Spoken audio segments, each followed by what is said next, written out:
Vía Pública. ¿Cómo están? Muy buenas noches, 23 horas en punto. Iniciamos una nueva edición de Vía Pública aquí en las pantallas de Canal 24 Horas. El canciller Alberto Van Klaveren confirmó la salida de la embajadora de Chile en Nueva Zelanda, Manahi Pakarati. Durante la Comisión de Relaciones Exteriores del Senado, el secretario de Estado afirmó que la salida de la diplomática será el 31 de enero y que a su regreso deberá ponerse a disposición del ministerio para cumplir funciones que se van a encomendar en su momento. Cabe recordar que esto ocurre tras la polémica que se generó por un posteo en redes sociales con el siguiente mensaje: libre determinación para la nación de Rapa Nui. Una publicación que luego se vio agravada por una entrevista en una radio en la que afirma estar trabajando en una nueva regulación para obtener un estatus distinto precisamente ahí en Rapa Nui. Según explicó el canciller, su salida tiene que ver con que la embajadora Pakarati incumplió con la instrucción de informar sobre la realización de dicha entrevista de manera ex post y de enviar el registro o transcripción de esta para el análisis correspondiente. De no existir un registro, indica el secretario de Estado, se debe remitir un relato del diálogo sostenido y eso tampoco ocurrió. Es parte entonces de lo que explicó el canciller Alberto Van Klaveren.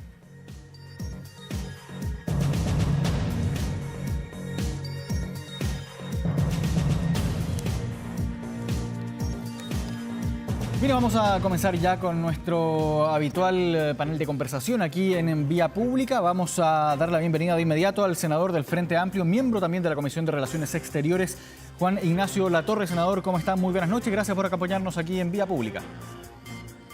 Hola Marco, buenas noches. Gracias por el contacto. Embajador, comencemos conversando respecto a esta determinación tomada por la Cancillería, por el Ministerio de Relaciones Exteriores, donde finalmente se adscribe a la embajadora Pakarati, esto desde el último día de enero. A su juicio, ¿está bien tomada esta decisión? ¿Fue muy tarde quizás? ¿Se debió haber tomado antes?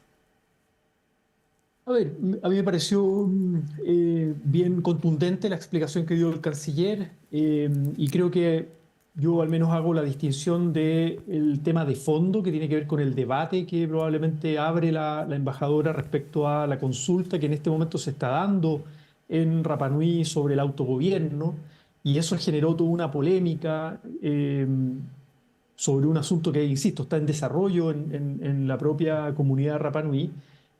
Pero que en su rol de embajadora, ¿no? En su rol de parte del cuerpo diplomático de Chile, de un cargo de confianza del presidente de la República como embajadora del Estado de Chile, ella hace una publicación en sus redes sociales, pero además una entrevista, y esa entrevista tampoco informa, ¿no? Que es como el protocolo que todos los embajadores, todo el cuerpo diplomático está obligado, ¿no? A mantener también mayores estándares de exigencia en términos de la discreción, la prudencia, tanto en sus redes personales como en las entrevistas. Eso tienen que informarle a su superior, digamos, de Cancillería, y nada de eso ocurrió. Entonces hay un aspecto que tiene que ver con la formalidad, ¿no? Del trabajo diplomático, y en ese sentido hay una sanción, ¿no? Que es adelantar el término de su misión diplomática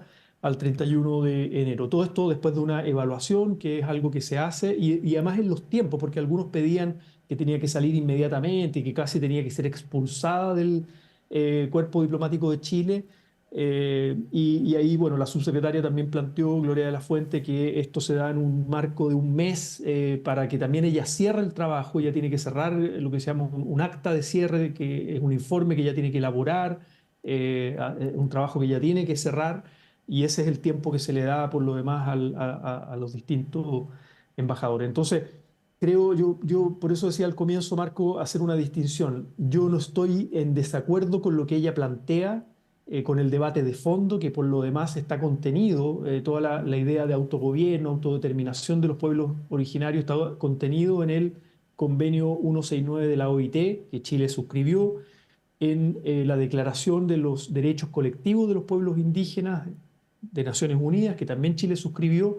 Ese es el debate de fondo, de contenido, sustantivo. Yo no estoy en desacuerdo con lo que ella plantea. El problema es que ella lo plantea en términos personales, en sus redes personales, en una entrevista, siendo diplomática y sin haber informado de aquello, y por tanto Ahí el canciller decía esto distrae genera un debate, una polémica, genera problemas para el gobierno, distrae la atención de las tareas que se le encomiendan y por tanto esta es la sanción que corresponde, que en ningún caso es expulsarla del cuerpo diplomático, ¿no? Es simplemente adelantar su término de trabajo y luego se le destinará a otras funciones, no necesariamente, y eso lo aclaró el canciller, no una nueva embajada, porque en el fondo el gobierno ya está terminando y sería imprudente también, y el presidente electo es el que tiene que nombrar a todo el cuerpo diplomático de su confianza y por tanto, pero ella sí es parte del cuerpo diplomático de Chile, por tanto tampoco está a disposición en el fondo de las tareas que se le encomienden en Santiago. Y en este mismo sentido, senador, a su juicio, ¿es esta la fórmula correcta para que termine su misión diplomática finalmente ahí en Nueva Zelanda? Usted lo mencionaba, sigue siendo parte del cuerpo diplomático de todas formas y de hecho a su regreso se va a poner a disposición también del Ministerio de Relaciones Exteriores. ¿Es, a su juicio, esta la fórmula correcta? Sí, insisto, me pareció bien, me pareció contundente la explicación que dio el canciller. Esto es parte de los protocolos, es parte de los procedimientos que se utilizan. Esto está relativamente normado en Cancillería y por tanto es lo que correspondía hacer. Recordemos que estos son cargos de confianza del presidente de la República, pero que obviamente toda la labor de Cancillería o de gestión de la política exterior recae en el trabajo de Cancillería y esto es lo que correspondía. Yo en lo personal lo lamento porque primero es una mujer vinculada a un pueblo originario de Chile que es parte del cuerpo diplomático, que está cumpliendo, creo, una labor destacada en su rol como embajadora, pero cometió este error que trae consecuencias y una consecuencia es que termina se adelanta, digamos, el término de su misión en Nueva Zelanda.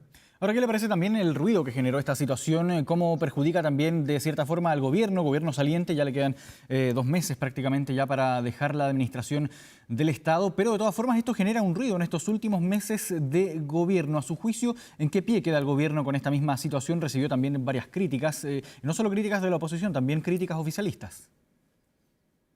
Sí, yo creo que hubo mucha, en mi opinión, hubo mucha desinformación al respecto. Se genera un debate destemplado en términos de este concepto, insisto, que está contenido en cuerpos de derecho, del derecho internacional, del Convenio 169 de la OIT y la Carta de Naciones Unidas, también en relación a los pueblos indígenas que Chile suscribió. Estos son conceptos que están contenidos ahí y que en ningún caso dan cuenta o se relacionan con el separatismo, el independentismo, conceptos que se instalaron. Me recordó mucho el debate del proceso constituyente, ¿no? Como que se dio en torno a esto, el Estado plurinacional, las dos justicias, la división, etcétera. Yo creo que fue destemplado, fue a ratos un debate desinformado, pero que el efecto que tiene, y ese es el problema en esto de forma y fondo, ¿no? Forma y fondo en relación a un diplomático que justamente genera un debate que no estaba llamado a generar, que distrae de las tareas propias de Cancillería, del gobierno, de su propia misión y donde los diplomáticos tienen que tener especial cuidado, incluso en sus redes personales, incluso en su vida personal, privada, porque cualquier cosa, digamos, puede ser usada en su contra en el sentido de estar promoviendo alguna causa, algún debate nacional, local, que no tiene que ver con lo que se le encomienda. Entonces, es lamentable, yo lamento esto, pero bueno, es parte de las consecuencias, ¿no? Que implica ser parte del cuerpo diplomático de Chile y ella va a seguir siendo parte del cuerpo diplomático de Chile. De hecho, es una persona que tiene una trayectoria, obviamente esto queda en su hoja de vida y es parte de las sanciones y el gobierno creo que toma la decisión correcta que corresponde, digamos, ¿no? Senador, quiero llevarlo ahora a otro tema, el viaje del presidente electo José Antonio Kast a Perú. Ya llegó a Perú, de hecho, hace algunos minutos el mandatario electo y en la previa se ha conversado mucho respecto a la conformación del próximo gabinete, el gabinete del presidente electo que ya debe asumir el 11 de marzo de este año. Quedan un par de meses nada más para ese hito republicano en nuestro país. Ahora, a su juicio, ¿qué le parecen también los nombres que han estado sonando para la conformación de este próximo gabinete? Hay varios nombres que han estado sonando, algunos confirmados quizás también de manera soterrada en algunas declaraciones de prensa, otros que están sonando también. ¿Qué le parecen los nombres que han estado sonando? Sí, bueno, tal vez el más llamativo, ¿no? Que sale en los medios de comunicación, que el presidente electo se lo habría comunicado al empresariado, ¿no? En una reunión con Claro. el gran empresariado en Chile, que sería su ministro de Hacienda, el señor Jorge Quirós, que por lo demás en campaña, ¿no? Fue bien polémica su puesta en escena pública, ¿no?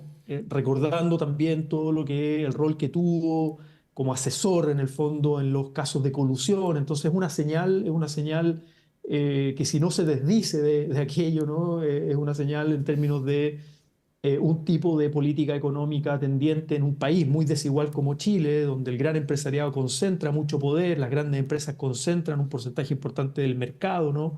En relación a las pymes, por ejemplo. Bueno, ahí hay un riesgo, hay un peligro, hay una señal que puede ser compleja y puede dar mucho debate público, si es que eso se confirma de aquí en adelante. Em, eso me parece que es como lo más llamativo en este último tiempo. En relación al viaje a Perú, se ha hablado mucho del corredor humanitario. Me parece, a ver, me parece bien que esté adelantando trabajo, por decirlo así. Él asume en marzo, José Antonio Kast como presidente electo, bueno, asume en marzo, pero tiene todo el derecho a empezar a conversar, a gestionar los asuntos desde ya, de algo que es muy complejo y que muchos especialistas hablan de que es muy poco viable. Y además con una administración, hay que entender, en Perú hay elecciones en abril y por tanto el presidente va a cambiar en el fondo, ¿no? Asume, o sea, en unos pocos meses, cuando él asuma en marzo, al mes siguiente hay elecciones y luego en un par de meses más hay cambio de mando y bueno, y vamos a ver qué pasa en las elecciones de Perú, con un país que también ha estado muy convulsionado. Por tanto, estos acuerdos que pueda amarrar hoy día también está por verse de la continuidad de acuerdos que son muy complejos, ¿no? Que yo saludo el que se abra a un corredor humanitario. En campaña fue muy esquivo, ¿no? Ante soluciones, ante propuestas concretas. Esta era una que se le planteaba, pero todo el mundo dice que bueno, es bien complejo realizar y más con todo lo que se está viviendo hoy día en Venezuela, de mucha incertidumbre, ¿no?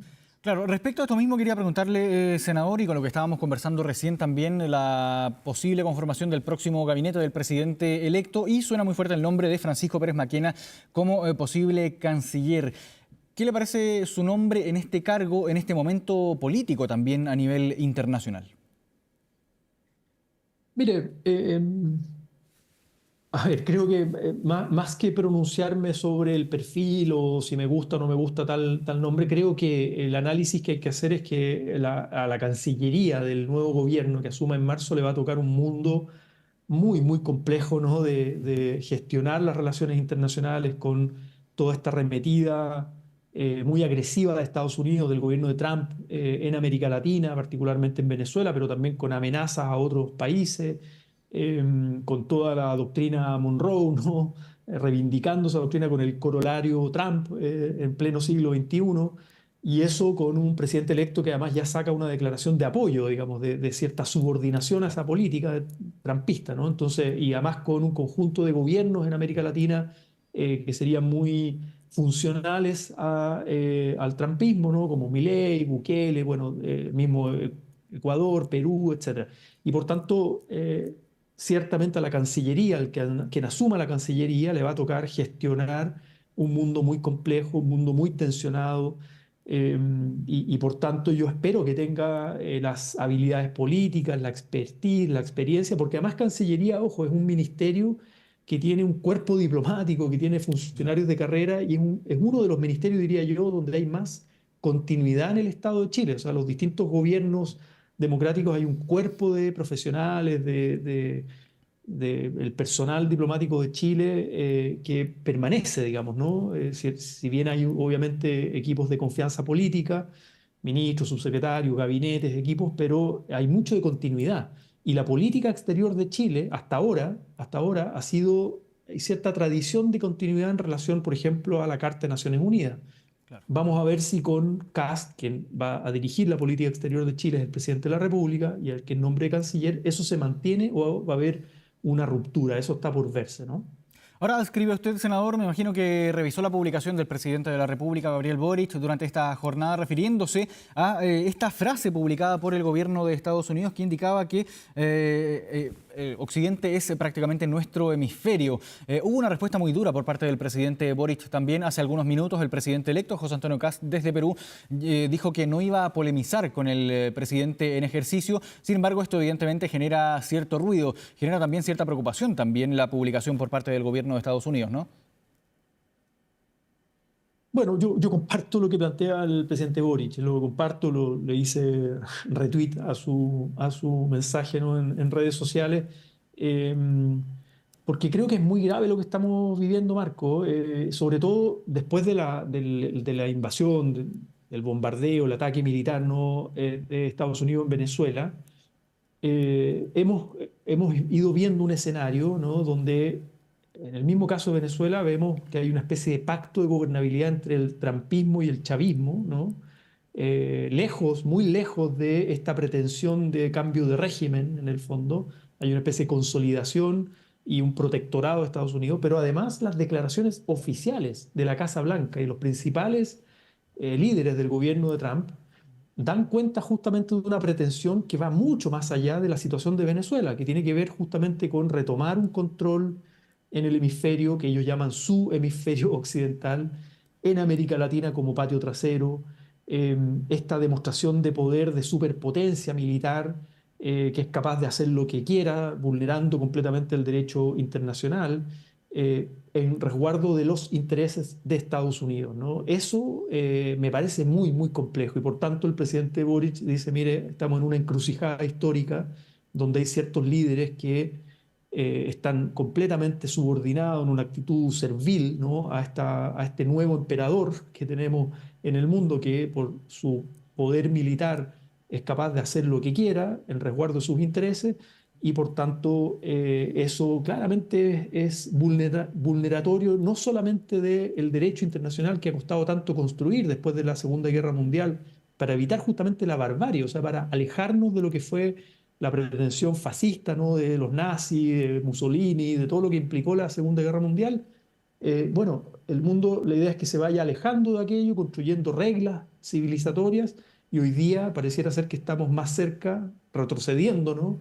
A aquello, o incluso Trump reivindicando la doctrina Monroe de América para los americanos, en el fondo, ¿no? Claro. Y eso es subordinación, o sea, todos los líderes, y creo que el presidente Boric es heredero también de una tradición de líderes, desde el mismo Salvador Allende, desde líderes progresistas, por algo la carta, la declaración que firman junto a Uruguay, Brasil, México, Colombia, España, líderes progresistas que en el fondo dicen, nosotros no nos subordinamos a esta política del más fuerte, del matón del barrio, y estamos profundamente comprometidos con este esfuerzo civilizatorio que está muy complejo y está muy frágil. Por tanto, acá estamos en una coyuntura donde o te defines subordinado, servil, ¿no? A los intereses del nuevo emperador o intentas construir una alternativa democrática y civilizatoria para el mundo que trabaje por una estabilidad y una paz verdadera basada en valores, basada en la equidad, en la cooperación internacional. Digamos, estamos en esa disyuntiva.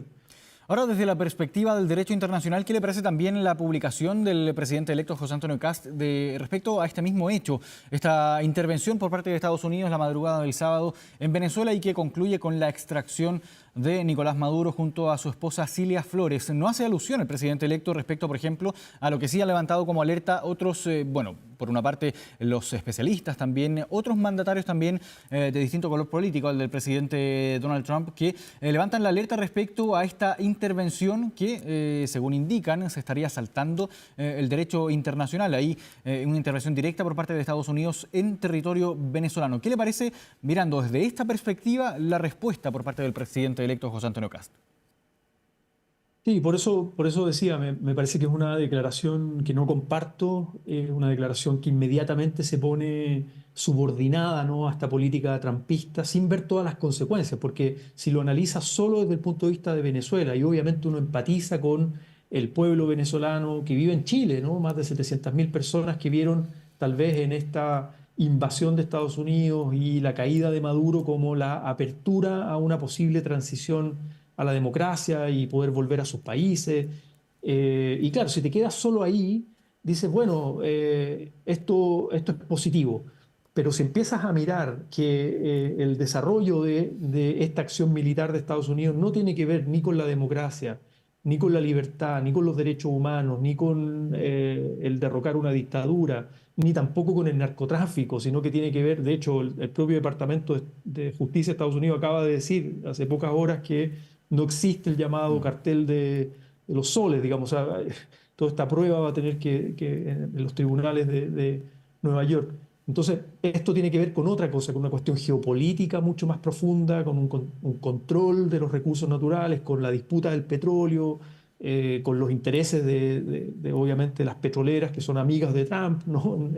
En Venezuela, pero también con apartar eh, a sus adversarios, ¿no? China, Rusia, de Venezuela, de su zona de influencia. O sea, tiene que ver con una política, con una geopolítica mucho más compleja, ¿no? Y entonces, a mí me parece que el presidente electo es muy arriesgado el decir bravo a esta acción militar de Trump, porque cae el dictador Maduro cuando está teniendo al día siguiente una alianza, una especie de pacto negociado de gobernabilidad por petróleo. Ojo, hay petróleo de por medio, también lo anunciaron el día de hoy, hay un Claro. acuerdo comercial entre el trumpismo y el chavismo. Esto no lo dice un analista de izquierda, lo dice Benjamín Salas, que es un asesor en materia internacional, que fuera asesor del gobierno de Sebastián Piñera. Dice: "Mira, para un país como Chile, el no a ver, el no afirmarse en el derecho internacional le puede salir muy caro. O sea, justamente para países pequeños como los nuestros, la gran salvaguarda que tenemos frente a la superpotencia y a la ley del más fuerte es el derecho internacional, y es un mundo construido en reglas. Por tanto, el que se vulnere eso queda un vacío que es amenazante y es riesgoso, y un precedente riesgoso y peligroso también para Chile y sus intereses a futuro. Entonces me pareció compleja esa primera declaración y muy subordinada, como decía, de Kast a Trump. Ahora, ¿en qué posición queda también América Latina hablando de estabilidad regional? Bueno, ha cambiado evidentemente el panorama político aquí en América Latina, girando hacia la derecha en estos últimos años, lo hemos visto, y nuestro país también hoy en día es protagonista de esta misma situación. Sin embargo, hemos visto que también Estados Unidos ha tomado un rol mucho más proactivo respecto a ampliar la esfera de influencia, o quizás recuperar también respecto a lo que tenían décadas anteriores también, influencia que se ha ido perdiendo principalmente respecto a China. ¿Qué le parece también en qué situación queda América Latina en este mismo sentido, en cuanto a la estabilidad, en cuanto también a la esfera de influencia, por una parte de Estados Unidos, por otra parte de China también? Sí, bueno, América Latina se consideraba, ¿no? Hasta este fin de semana, o hasta estos días, se consideraba zona de paz, ¿no? Zona de paz. Y hoy día eso ya se transgredió, eso se vulneró. Y con una amenaza que está ahí latente, ¿no? Si es que Trump va a seguir, ¿no? En su demostración de poder militar, de superpotencia, a invadir o a generar intervenciones, ¿no? En otros países de América Latina.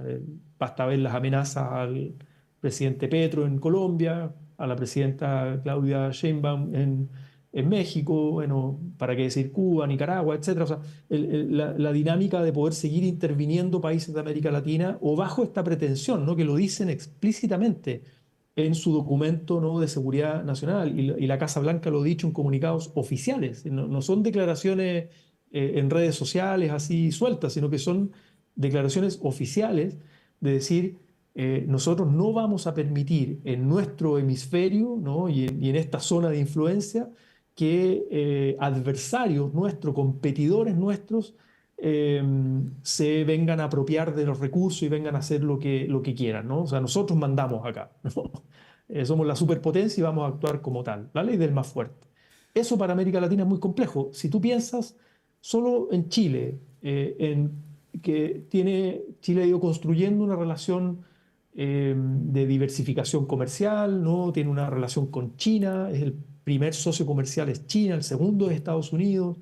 Eh, ¿Qué pasa si esto se va escalando, se va complejizando en poco tiempo? Porque los cambios se van dando de manera muy acelerada, bajo esta administración de Trump, digamos, ¿no? En que nadie lo para, nadie lo frena, ni en su propio país, ni no tiene que pedir autorización en el Congreso, etcétera.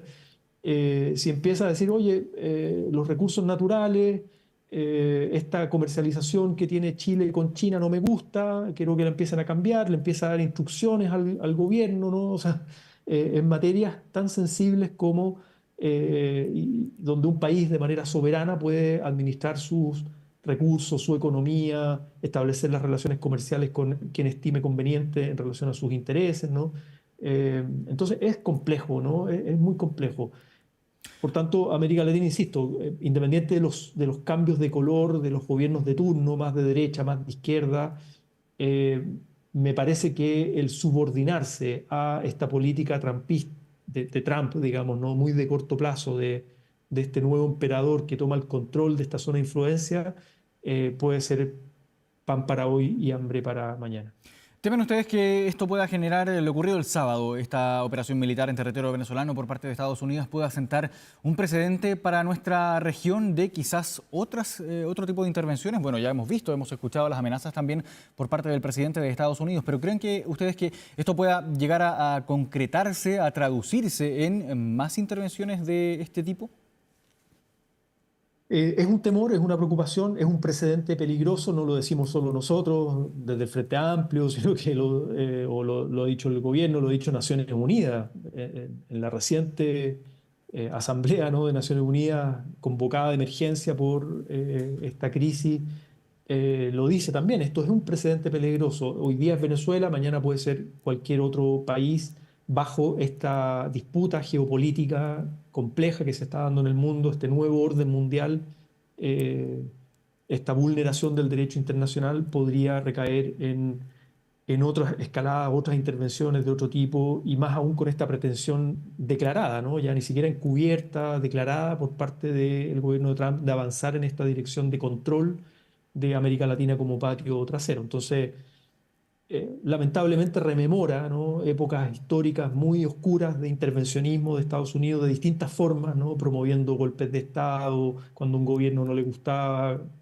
caso de Chile, pero muchos otros también, vulneraciones de derechos humanos, intervenciones militares, intervenciones de inteligencia, intervenciones electorales, intervenciones económicas, ¿no?, de distinto tipo, por esta disputa geopolítica que se está dando, ¿no? Ahora, por último, y bien brevemente, senador, antes que se nos vaya el tiempo, ¿teme usted también que esto pueda traducirse en intervenciones retóricas? Hay que recordar, por ejemplo, lo que ocurrió con las elecciones en Argentina. El presidente Trump tuvo palabras para las elecciones en Argentina, en Honduras también tuvo palabras ahí para esas elecciones, y hemos visto cómo se ha tratado de tener una voz frente a los procesos electorales en distintos países de América Latina. ¿Creen que esto pueda llegar a ocurrir también con nuestro país? Bueno, somos parte del barrio, somos parte del patio trasero, somos parte de la zona de influencia. eh, y por cierto que para el gobierno de Trump el tener a Kast, me imagino lo tendrá como aliado, digamos, ¿no?, que es parte además de una red de ultraderecha internacional. Eh, y esa es parte de la preocupación, en el fondo, hasta dónde y cómo interviene Estados Unidos, cómo interviene en las campañas electorales, los procesos preelectorales.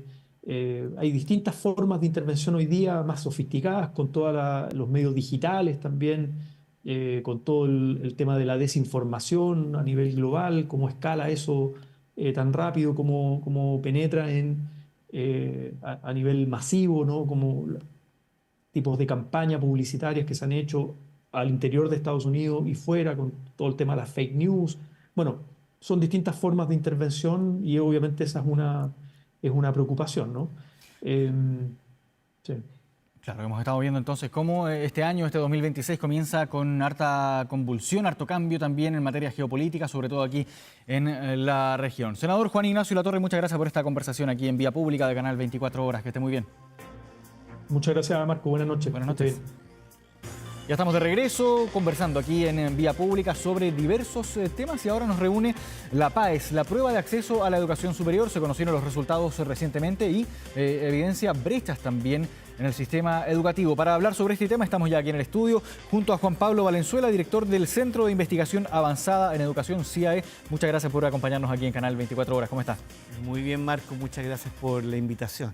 Académico también del Instituto de Estudios Avanzados en Educación de la Universidad de Chile. Bienvenido entonces, Juan Pablo, para conversar sobre estos resultados que se conocieron recientemente. Estábamos conversando ahí fuera de cámara. Claro, son muy recientes los resultados, es bien complejo hacer un análisis, pero al menos ya tenemos un primer approach, approach, una primera acercamiento a por lo menos las brechas que existen y que se mantienen probablemente desde hace ya varios años. Primero, ¿cómo evalúa estos resultados en esta primera instancia? Bueno, lo que uno puede decir de los resultados que tienen no son un cambio paradigmático. Uno no debiese esperar que suceda ello. Tenemos unos resultados que están indicando una cierta mejora en el tema del lenguaje, de matemática, como desde el punto de vista de evaluación general, pero pequeña, acotada de por medio. Y del punto de vista como algunos desafíos importantes estructurales que uno tiene de por medio. En términos disciplinarios, claramente el tema de Matemática 2, que es relevante porque es mucho más específico ese conocimiento, los desempeños son muy bajos. Estamos hablando de poco más de 400 puntos. Piensa tú que tienes como cerca de 200 puntos de diferencia, que no son las mismas comparaciones, con respecto a matemática general. Y la otra también en ciencias, que hay también, como en el tema de M2, que se denomina como matemática específica, hay una mejoría también en ciencias pequeñas y también pero un desempeño promedio bajo. Y estos elementos que, como tú mencionaste, sobre brechas, que hay unas brechas que son estructurales, que tienen que ver desde el punto de vista de dependencia, que es lo primero que aparece, que ha salido mucho en la prensa, ¿verdad? El tema de género en matemáticas, ¿no? El tema de lectura, y el tema de si tú saliste de un colegio técnico profesional o científico humanista. Entonces, como que uno dice, mira, hay ciertos elementos que pareciera ser que se mantienen, nadie debe esperar que cambien radicalmente, pero probablemente uno puede hacer una doble lectura sobre algunos de esos puntos. ¿Y cuál es esta doble lectura que podemos hacer?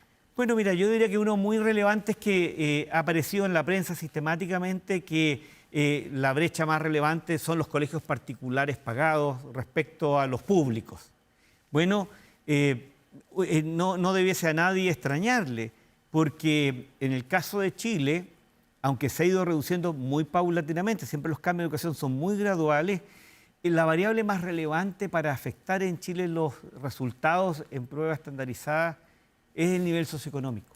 Claro. El nivel socioeconómico individual y del establecimiento, que es el promedio que uno tiene de por medio. Entonces, los colegios particulares pagados son de la élite del país, el 10% más rico del país. Es decir, todos son de grupos medios altos y altos. Eso es lo que tiene de por medio. En cambio, la educación particular subvencionada es muy heterogénea, bastante amplia, y la educación pública es más bien concentrada en grupos bajos, medios bajos. Es decir, ese es como lo que tenemos. Y como el nivel socioeconómico afecta tanto esos resultados, bueno, ese es el reflejo. Entonces, si uno dice, mira, y si uno controlara por el nivel socioeconómico, en vez de que dijera la dependencia, bueno, el nivel socioeconómico, bueno, esa brecha prácticamente desaparece absolutamente. Es decir, lo que estamos observando es que dime cuál es la condición social de tus compañeros del colegio que tú vas y te voy a contar cuál es en promedio, el resultado que tienes. Es bien llamativo, perdón, Juan Pablo, ese dato. Y no sé si lo podemos explicar un poco mejor porque, a ver, si eliminamos el factor de dependencia del establecimiento, si es particular pagado o si es público o es subvencionado, ahí existe esta diferencia que es bien evidente, que se arrastra por décadas probablemente. Sin embargo, si se quita esta dependencia, ¿el nivel socioeconómico no es tan determinante? Al revés, yo lo que diría, es? lo que observamos, el dato que hay, no está el otro dato, como están los datos abiertos, pudimos hacer unos análisis complementarios contra el tiempo para el tema de la entrevista. Entonces, tú lo que tienes son los niveles desde el punto de vista de la dependencia, particular pagado, particular subvencionado y público, con un ordenamiento lejos el particular pagado, ¿verdad? Hay una brecha, por ejemplo, de 200 puntos, más o menos, con el tema de los públicos, y de unos 170, 150 con los particulares subvencionados, unas brechas muy, muy considerables. Entonces dice, mira, ¿sabes qué? Lo hace mucho mejor el colegio privado, si de verdad el particular pagado, que ganas de tener el dinero para poder ir. Bueno, si tú ahora incorporas la variable socioeconómica de cada uno de los colegios, incorpora esa variable, esa brecha por dependencia prácticamente desaparece. Lo que hay es que dime si tú eres de nivel socioeconómico alto, medio alto, claro, medio, medio bajo o bajo, y ese de verdad es la brecha en promedio de los establecimientos. Entonces lo que tenemos es un cierto espejismo. Lo que quisiéramos hacer todos del alto nivel socioeconómico, eso es lo que tenemos ahí de por medio. Y sin embargo, ¿verdad? Lo que hay el desafío es cómo hacemos que la calidad, el desempeño de los colegios de estos grupos más vulnerables cada vez sea mayor. Sin embargo, cuando vamos a la otra vista, ¿verdad? Cuando dice, mira, tenemos un ranking de 100 establecimientos y 99 son particulares pagados, bueno, lo que está diciendo más o menos es que el nivel socioeconómico es tan importante que te ordena el tema de ese desempeño. Y los colegios particulares hay una cierta diversidad social, pero mayoritariamente casi todos los alumnos son parecidos socialmente. Tienen unos papás que tienen, qué sé yo, los dos trabajan, la mayoría de ellos, que los dos son profesionales, unos profesionales y técnicos, hay dos ingresos de por medio. Es decir, que están además a una brecha de ingreso y condiciones de capital social y cultural muy alto respecto a los otros en promedio. Entonces, esa condición de ese ranking, bueno, es un ranking socioeconómico. En cambio, si uno dice, mira, pero ¿dónde están los alumnos que les va mejor? Entonces la conclusión que podría haber de muchos es decir, están en esos 100 colegios o en los colegios particulares pagados, ahí están todos. Y el resto de verdad, el mérito académico, el talento, el gran desempeño solamente está ahí y eso es falso. Más de la mitad de los estudiantes de mejor desempeño, del 10% más alto, de que tú dices, mira, de 800 puntos, más de la mitad de los estudiantes están en colegios particulares subvencionados y públicos y no en los colegios particulares pagados. Es decir, el talento académico, sin controlar por el nivel socioeconómico, está en todos los lugares. Y cuando controlamos por el nivel socioeconómico, de verdad, la diferencia tiende a ser mínima. Claro. Ahora, ¿cómo se puede abordar esta brecha? Es evidente que no hay una receta mágica, se ha tratado por años de disminuirla, al menos equiparar un poquito los resultados que se obtienen en estas pruebas estandarizadas, pero ha sido bien complejo. ¿Cómo se puede ir acercando poco a poco? Mencionaba Juan Pablo que es un proceso paulatino, no es rápido evidentemente, pero ¿cómo se puede tratar de acercar un poquito esta brecha?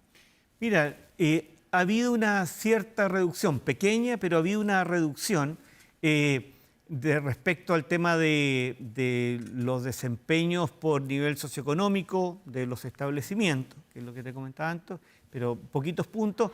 Y cuando uno mira lo que ha pasado en los últimos años, el incremento o la trayectoria de los desempeños entre los particulares pagados y los públicos ha sido relativamente similar y los particulares subvencionados ha tendido a tener una leve reducción de por medio. Así como va pasando, pero como la pregunta sería, ¿cómo podríamos acelerar esa reducción de brecha? Bueno, la evidencia es muy, yo diría hoy día muy obvia. Lo que hay es el tema de la calidad de los establecimientos, del punto de vista de decir, mira, que contemos con grandes y buenos profesores y profesoras para todos los establecimientos, que contemos con muy buenos equipos directivos en los establecimientos y para todos significa además con énfasis y prioridad para aquellos establecimientos que atienden a la población, a los estudiantes, a las familias más vulnerables. Es decir, que tengamos un foco, una prioridad que no sea un tema aleatorio, sino que sea concentrado en esos espacios que tiene de por medio donde uno dice, mira, aquí van a estar estudiando por los barrios, por el tema de las condiciones que tienen, de asegurarnos que tengan esas oportunidades y que uno tenga programas estratégicos de acompañamiento que estén dando resultados. Ejemplo, cosas relevantes que están resultando, ¿verdad? La ley de inclusión. La ley de inclusión está entregando señales, por ejemplo, de reducir la segregación socioeconómica en los establecimientos educativos. Y eso permite ir reduciendo las brechas de desempeño que hay de por medio. Que no haya selectividad de tal forma que unas familias tengan más probabilidad de quedar en determinado colegio en selección, sino que se priorice la preferencia para que esas familias que dicen, aunque yo sea vulnerable, esa escuela que está allá, que es muy buena, yo tenga la misma probabilidad del que tiene, que es de grupos medios o medios altos, de quedar en esa escuela que recibe financiamiento público. Que no haya copago, que uno diga, mira, no, porque si no lo que tenemos es, de nuevo, el colegio de particulares pagados. Claro. ¿Quién puede pagar 400, 500, 600, hasta 1 millón de pesos mensuales por un solo hijo? Bueno, la elite.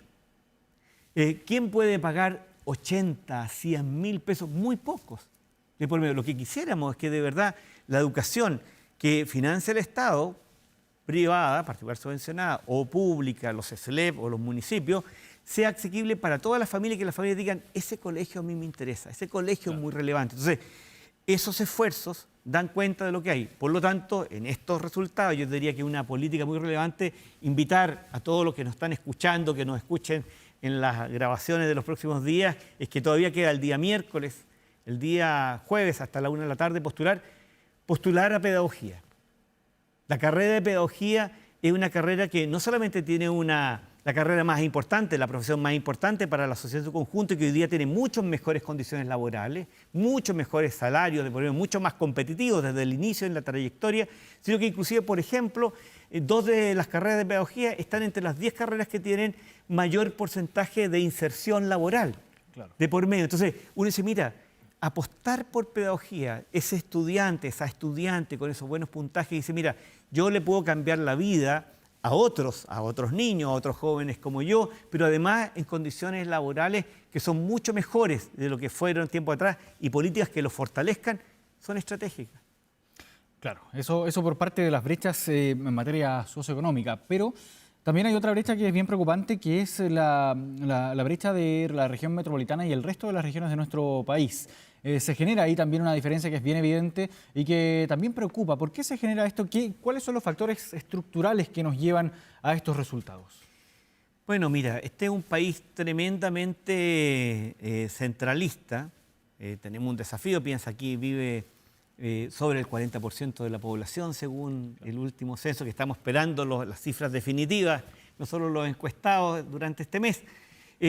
Este es un país donde la región metropolitana concentra mucho de la riqueza. Estas condiciones de oportunidades, de recursos, de remuneraciones, con la excepción de algunas zonas mineras, ¿verdad? Son de las mejores remuneraciones que hay de por medio, el mayor porcentaje de profesionales, del tema de la calidad de los servicios. Por lo tanto, también como lo que te contaba antes, en Chile es muy relevante el tema socioeconómico, por lo tanto, esa mejor condición socioeconómica también refleja, entre otras cosas, ese nivel de mejor desempeño promedio que va a tener. Como lo que decía, mira, el espejismo de no es porque los particulares pagados agreguen más valor, sino porque el nivel socioeconómico de esos establecimientos, de esas familias, es mucho mejor, infinitamente mejor que el resto. El desafío que tenemos no es como, y es una idea de que la economía mejore para todos, no solamente para los grupos más vulnerables, ojalá más rápidamente los grupos medios, pero lo que requerimos es como, cómo hacemos que al mismo tiempo mejore la calidad, para que sea a través de la calidad de la educación este tema de la brecha. Lo mismo sucede en la región metropolitana respecto al resto del país. Ahora, a su juicio, Juan Pablo, ¿cuánto o cómo influye más bien el traspaso, el sistema educativo en su conjunto, que hemos visto cómo hemos ido pasando paulatinamente también de manera gradual entre el sistema municipal de educación a un sistema ya donde administran los servicios locales de educación pública? ¿Cuánto puede llegar a incidir esto en resultados, en la calidad también de la educación, en la administración del sistema educativo? Mira, esperamos que mucho.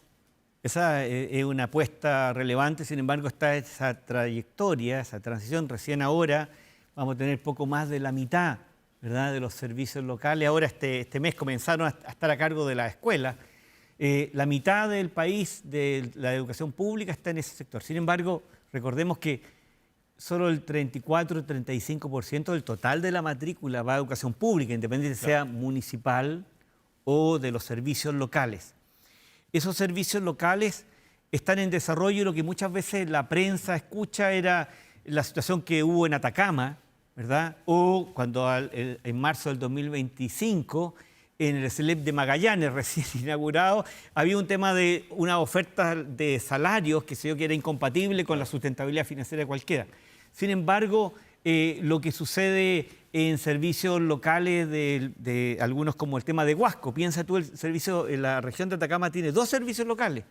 Atacama, que es el que escuchamos siempre, y nadie escucha de Huasco.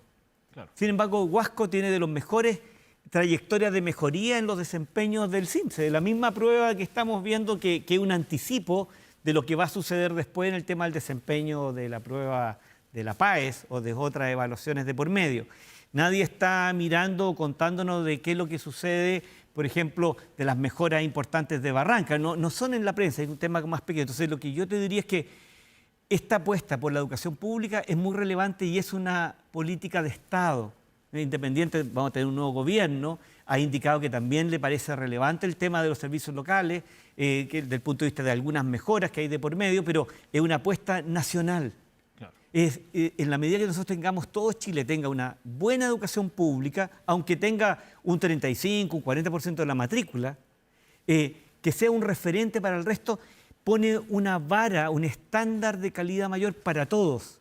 Por lo tanto, lo que estamos viendo y que estamos analizando es que cuando estamos viendo los datos de resultados globales de esa educación pública, más allá de casos puntuales que venían de situaciones muy complejas del mundo municipal y que se transfiere a nuestro nuevo modelo, cuando estamos haciendo distintos estudios nos están diciendo que esos servicios locales en promedio, por ejemplo, estamos terminando un estudio que da cuenta de que hay una mejora de esos servicios locales respecto al tema de la educación municipal, un tema experimental, desde el punto de vista de una investigación dura, con datos concretos de Chile, tanto en el tema del desempeño de los aprendizajes como en el tema de la retención y la asistencia. Por lo tanto, alegrémonos de esas buenas señales y todos estemos apoyando para que le vaya muy bien, para que tengamos una muy buena educación pública y además porque en la medida que tengamos un alto estándar de educación pública, la otra particular subvencionada, que es la mayoría de Chile, también va a verse obligada a ir más lejos y mejorar su calidad y equidad. Claro. Bueno, toda esta conversación entonces en medio de este proceso de admisión 2026 también ahí que están enfrentando muchos estudiantes. Juan Pablo Valenzuela, director del Centro de Investigación Avanzada en Educación, también académico del Instituto del Centro de Estudios Avanzados en Educación de la Universidad de Chile. Gracias por esta conversación aquí en Vía Pública de Canal 24 Horas. Que esté muy bien. Un gusto, Marco. Igualmente. Muy bien, tú también. Nosotros vamos a una pausa, siga nuestra compañía, volvemos de inmediato con más Vía Pública aquí en Canal 24 Horas.